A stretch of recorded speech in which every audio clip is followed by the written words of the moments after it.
Godātais student, ja tavs studiju, bakalaura vai maģistra darbs ir saistīts ar izglītības jomu un tu esi izmantojis starptautisko izglītības pētījumu datus, aicinu tevi piedalīties Izglītības un zinātnes ministrijas rīkotajā studentu konkursā starptautisko izglītības pētījumu jomā.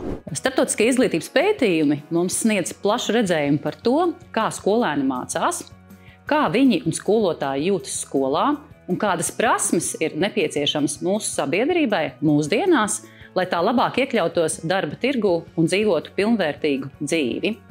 Šie pētījumi ir vērtīgs instruments, kas palīdz pieņemt pamatotus un datos balstītus lēmumus izglītības politikas attīstībai un pārvaldībai.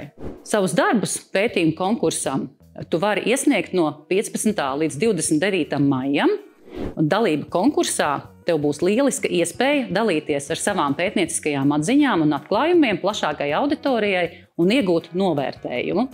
Turklāt labāko konkursa darbu autoriem būs paredzētas vērtīgas naudas balvas, kā arī uzvarētājam iespēja piedalīties Startautiskā izglītības konferencē Romā. Plašāka informācija pieejama Izglītības un zinātnes ministrijas mājaslapā.